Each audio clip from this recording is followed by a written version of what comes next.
Great, thanks. Leandro, please. Thanks, Alison. Good afternoon, everyone. I'd like to thank first the Academies for the invitation and the opportunity to talk here today and tell you about the Global Smart Link Goals programs in Brazil. I coordinate the Brasilia Steering Committee. It's a public-private partnership program, and I'm an economist. I'm not from the public health community, a professor of public policy at the University of São Paulo, and I'm running this steering committee at Brasilia. The Brasilia City Pilot, it's the name we use at this global program. It started in September 2016 as a public-private partnership between the federal district government in Brasilia, the NGOs, local NGOs and national NGOs, universities, and the support of the ABI InBev as our most important supporter in this PPP.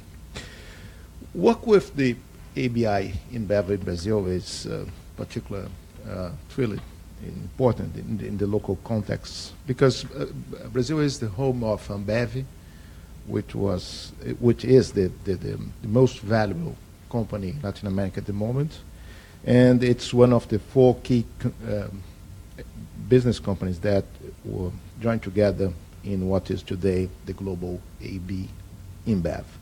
AB InBev in Brazil is also known as not only as a brewer company, but also as a very important warehouse in management and innovation in this area. And it is really important to stress that we learn a lot from this competence on management, exactly the way we listened from Cheers about the Philips experience. We have this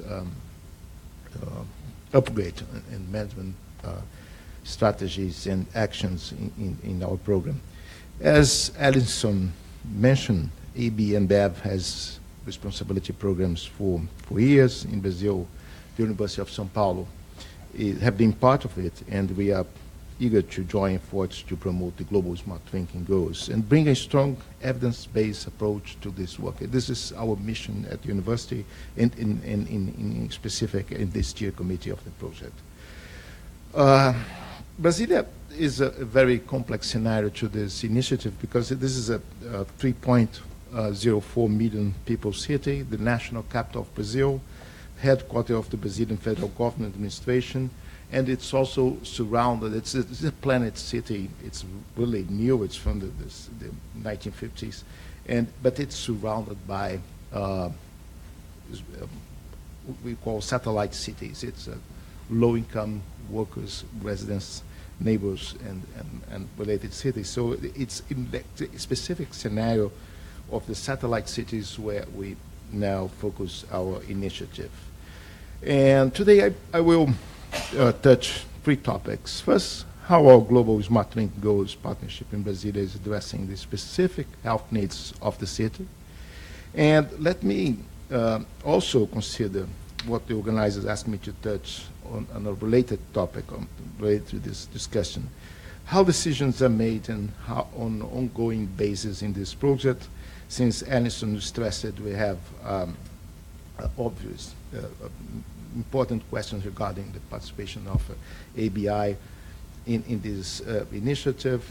It's and I would like to describe how we did and performed the decisions in this PPP. First, let me spot the three areas where we are now focusing on the project. The first one is road safety. The second is the screening and brief intervention in health units. And the third one is underage drinking. Those are the three major areas of concern for the project. And I would like to discuss now the decision-making process in the project. Let me start with the steering committee. We built a very robust, a very high-level steering committee with a Republican senator, a member of the House of Representatives in Brazil, the Secretary of State from Brasilia, and the former president of the National Institute of Economic Research, some colleagues of mine from the University of São Paulo, from the Public Health and Health faculty, and in national NGOs on technology. We also we use consultants that carry the day-by-day contact with local authorities and monitoring the action plans. And finally, the AMBEV team, the ABI team, sorry, is an important part of the day-by-day of the program. I count up with a young team of outstanding managers who are the backbone of the program at this moment, and it's really important to have those young fellows with me in this initiative. So we have a weekly calls with the team and monthly meetings with the government authorities, and the steering committee get together 2 or 3 times every year. And let me go further in more deep details about these areas I mentioned before. I would like to start with this, the initiative for underage drinking.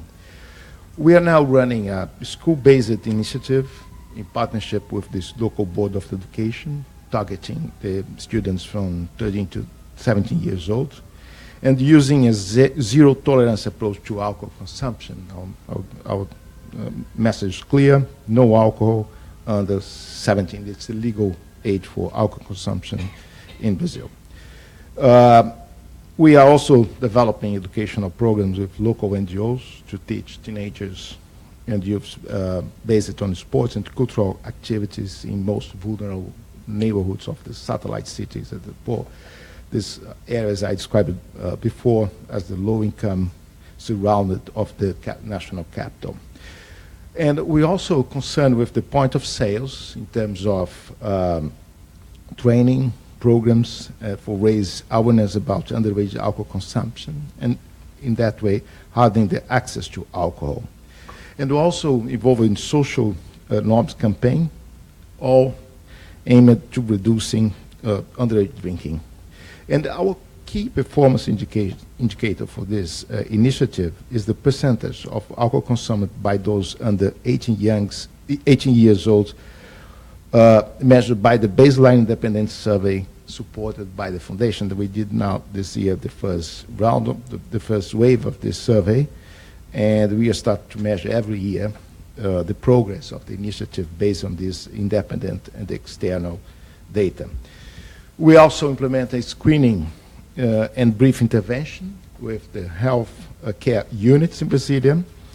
And we have a very robust, I must say, road safe initiative that learned a lot, not only from Brasilia, but also from other states' initiatives. We also developing with the support of the ABI in São Paulo, and it's our most important case at the moment. And Brazil is now showing very impressive results. We started the interventions last year in 2016, and since then we have prevented 144 deaths during these 60 months the program is running.